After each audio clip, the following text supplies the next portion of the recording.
Welcome to Charlotte's Wandering Web with your adventurous guide to the good times, Charlotte Tweed.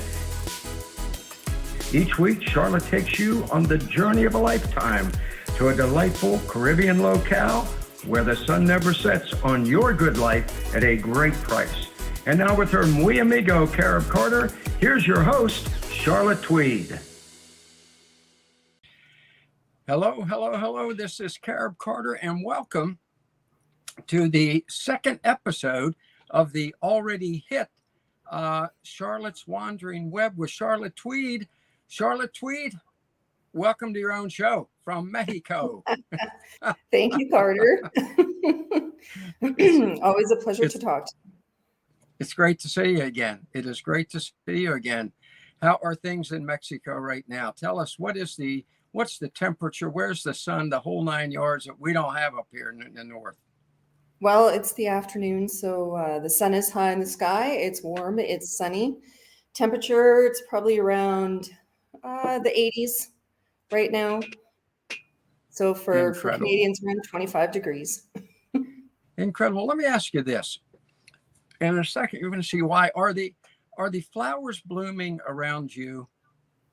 They are starting to bloom. They have these trees here. I don't know what they're called. They're very pretty. They're purple, so they're covered in purple flowers, and they're starting to come out now that it's spring. But when we got here in January, the bougainvillea were blooming already then. So they were. Here is the sum total of the flowers in my yard right now.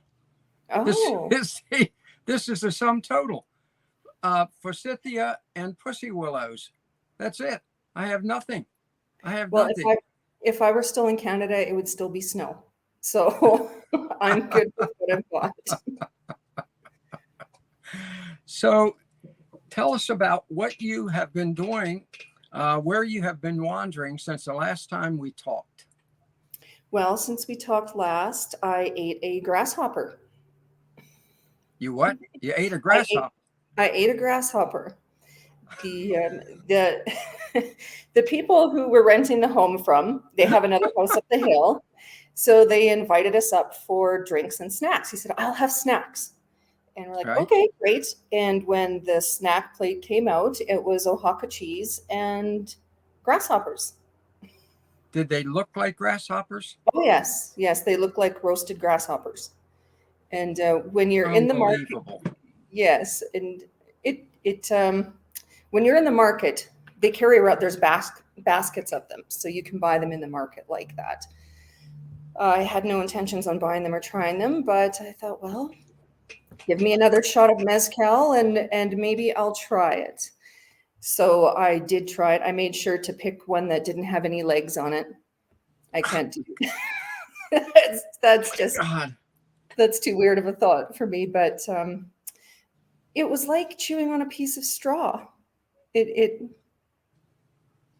was honestly like chewing on a dried piece of straw.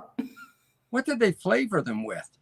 It had no flavor. It was like chewing on dried piece of straw, and they just eat them like nuts, like they just I was like, no. So one was enough. I've had my bug fixed. So yeah. At least where I grew up in Baltimore City, we ate something that was equally that ugly, crabs, steamed crabs, but at least we covered them with Old Bay seasoning. They taste good. So that's my culinary adventure that I had with the locals. And then they also took us on a trip to a Mezcal Distillery out in the hills, which was in the absolute middle of nowhere. It was about an hour drive from where we are.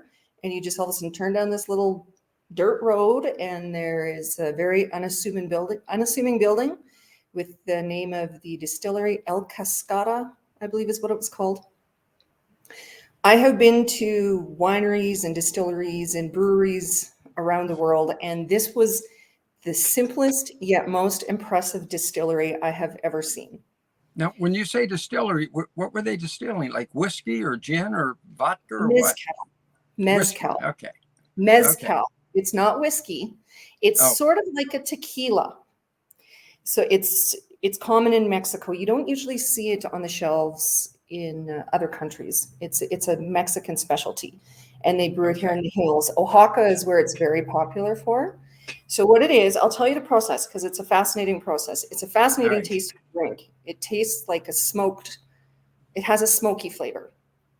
It's made from the agave plant, and they take out the piña, the pineapple, the middle of the plant, and they roast them in these massive pits, like a big, like you're roasting a pork, like the pit roasts. Right. They cover them, roast them, take them out, and then soak them so that they ferment. Then they mash them up with hammers, and then they cook it off. And it's a clear. Mash them with hammers. Yeah, big wooden hammers. So you saw them there. You saw them doing the banging with the hammers. They had the hammers there, and there was some smashed piñas sitting around where the hammers were. But you could see all the open where they were distilling everything. It was just in big barrels, big plastic barrels, so it was all wide open. You could see it.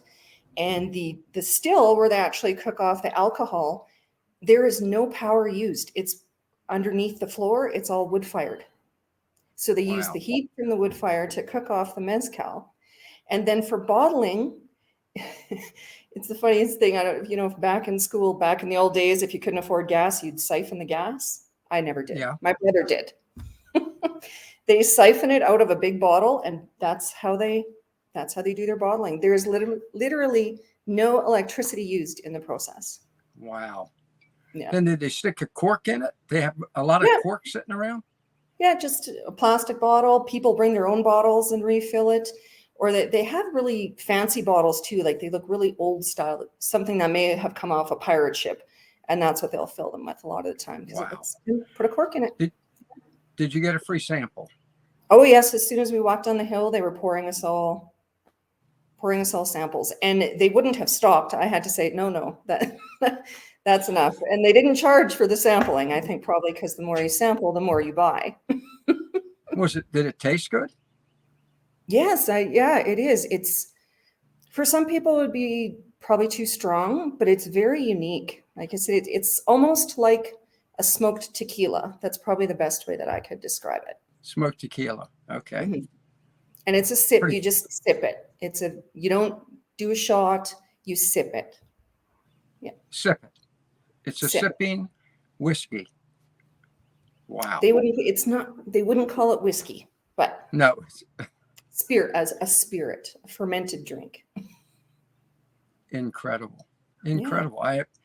You think you can buy it in the US?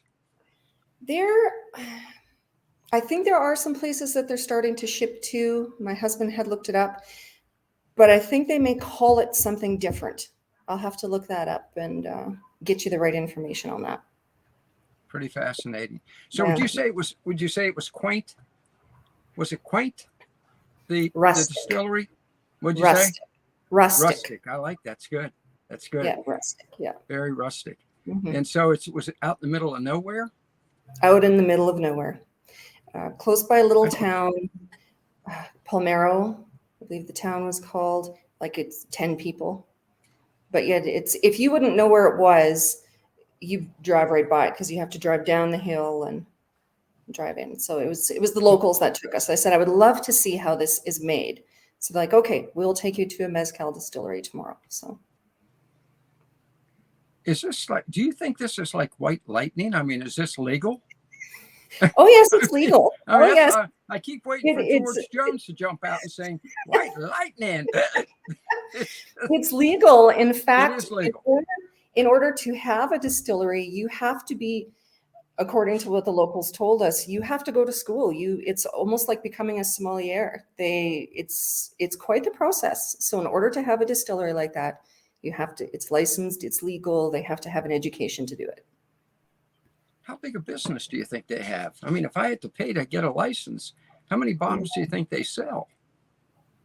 It's big. Was there a line of customers? There was quite a few people there. Yeah. Oh, there were. Okay. All right. Yeah, there were quite a few people. People coming in, they would sit down, and the owner was there, so he was handing out mezcal and having sips of mezcal with everybody. They'd sit down on logs in the corner and sit and chat and have a mezcal, fill their bottle, and go. Very nice. Geez, Yeah. that's great. I Mm-hmm. like it. This is the kind of stuff that we like from Charlotte's Wandering Web. I mean, where else would you hear about this? I'm saying, I feel like I've gone to Mayberry and heard about Rufus out in the moonshining still here. This is the real flavor of the country. That is true Mexico. Yes. Yeah. Yeah, Mm-hmm. yeah, that's great. So, what else have you been up to? I mean, how far away from that is your house? The distillery was about an hour drive. And then after Okay. that, we went and had lunch at a barbecue at the locals' house that took us there. They said, come over, have lunch. And here in Mexico, lunch is usually about between 2 and 3 o'clock. It's really late. So by that time, we're starving. But we went and had lunch in their backyard with a barbecue. They just light the open fire and cook the meat and everything on that. So, Wow. Let me ask you a question. Do they have siesta in Mexico? not that we have seen. I didn't think so. No. It's a funny thing. I lived in Spain for a year, and they Mhm. really did have siesta. Oh, yes, I they mean, do. they shuttered the stores, everything from I Mhm. think it was like noon to 2 o'clock, but they never had it in Honduras. No, But, no. When we were in Spain, it's the same thing. It was siesta was noon, and where we were, it was very remote as well. It was about noon till 5, and some of the shops never even reopened after they closed for siesta. no, it was not when I lived in Spain, I got I thought to myself, these people have a very nice life because I managed a PR office, and the locals I'd hired would get in around 10, and then they would do a little bit of work, and then they would start preparing for siesta Okay. around 11. Then they'd leave at noon, and they may or may not come back at 2.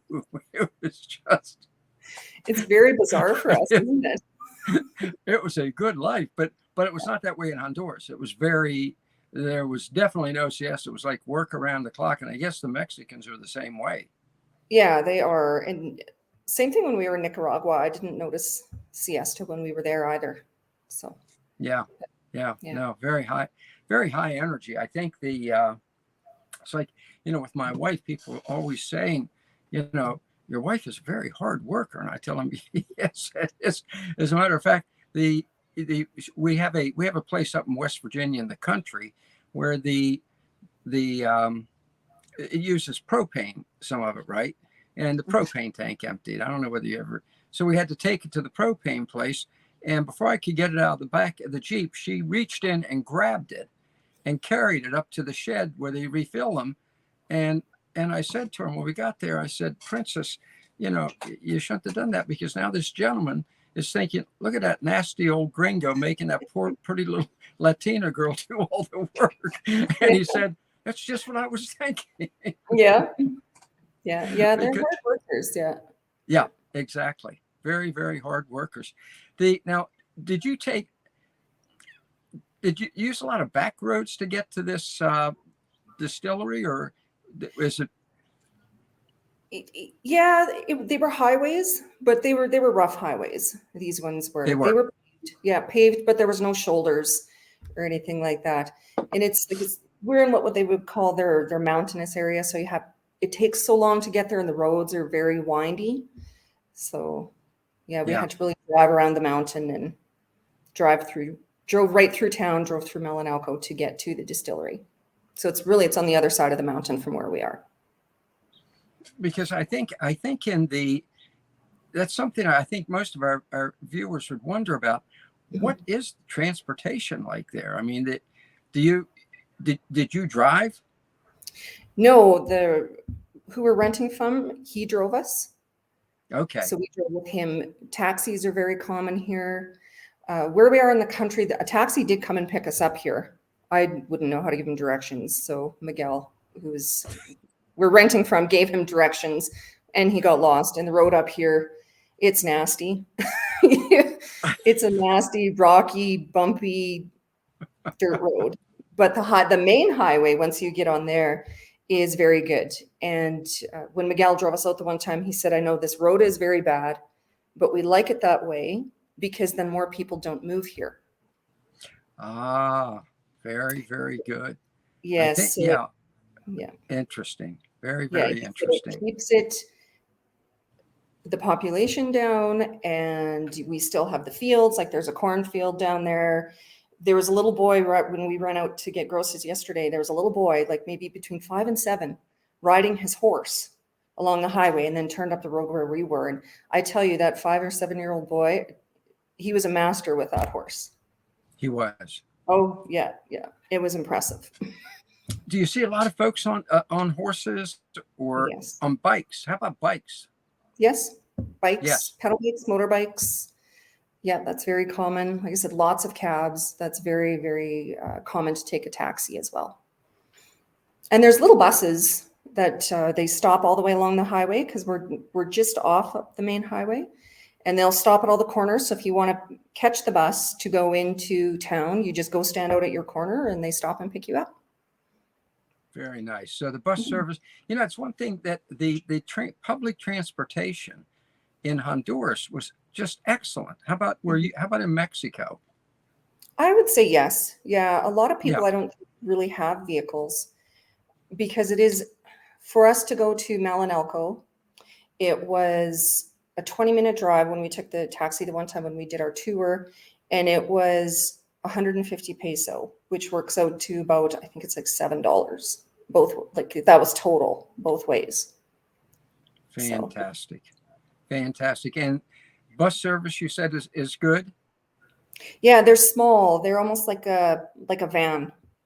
I haven't seen any big buses, but they're like vans. That's what I've seen. How about, let me ask you this. It's so funny because I keep having to relating to my own frame of reference. In Honduras, most of the bus service was chicken buses. Oh, yeah. Okay. Now, chicken buses because I'm in Nicaragua. Folks, Yeah, chicken they're buses, very common in Nicaragua. when you find your school district's old school bus no longer runs well enough to be used, it is going to Honduras or Nicaragua where they fix it up. I want to make that clear. Are there chicken buses in Mexico? I have not seen any. You have not? No, not where we are. I have not seen any. No. But there is good bus service. Yes. Yeah. Fantastic. Like I said, they're small. They're not the big buses. And that's not to say they don't have chicken buses here. I just haven't seen them where we are. Okay. I should point out, I only saw one chicken.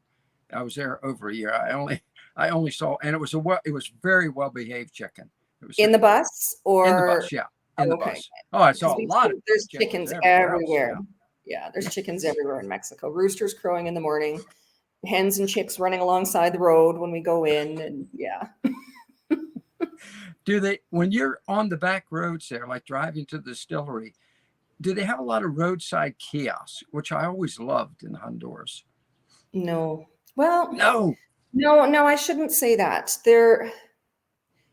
I guess I wouldn't call them kiosks, but there's a lot of families will set up their taco stands.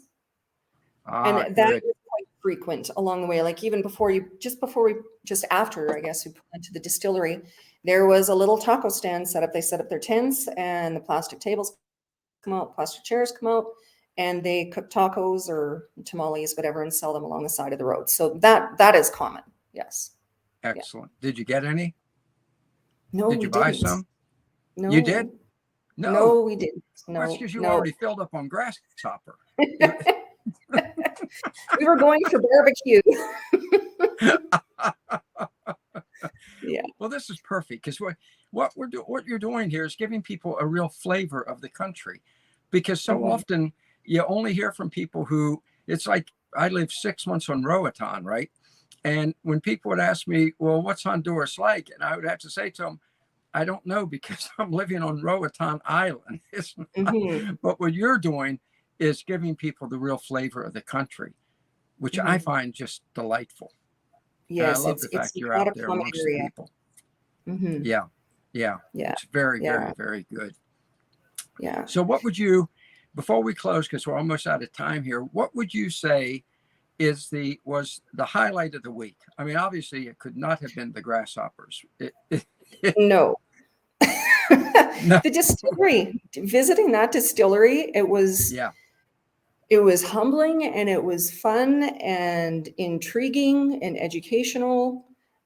I mean, that is, you can't get more salt of the earth people than what were there at that Wow. distillery, sitting around Wow. talking and, you know, shooting the breeze, having their sip of mezcal while they sat on the tree stump and fill their bottle and go. And just to see the way that they made it. And it's perfectly sustainable. There's no electricity. There was no That's electricity. fantastic. Yeah. So that was That's the highlight of the fantastic. week. Yeah. Excellent. Thank you. This has been great. This is exactly what we want. You're giving us exactly what we want. A real look at real life. I mean, that's it. Yeah. Because yeah. And that's what I said. It's life. Yeah. Yeah. Yeah. So thank you. It's not a vacation. This is not a vacation. This is real world. No, So no. great. Yeah. Thank you for joining us for episode 2.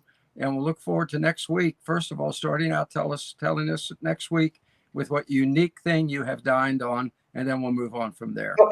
And yeah, we're going to head to Mexico City next week. So it'll be going from the country to the second largest city on the planet. So that'll be interesting. Fantastic. All right. Yeah. Thank you, ma'am. It's been a pleasure as usual. We'll see you next week, folks. As I said, there you go. Real look at real life with Charlotte Tweed with Charlotte's Wandering Web. Thank you for joining us. You might want to consider heading on down there with her. Like I always tell you, there you go. Let's do this thing.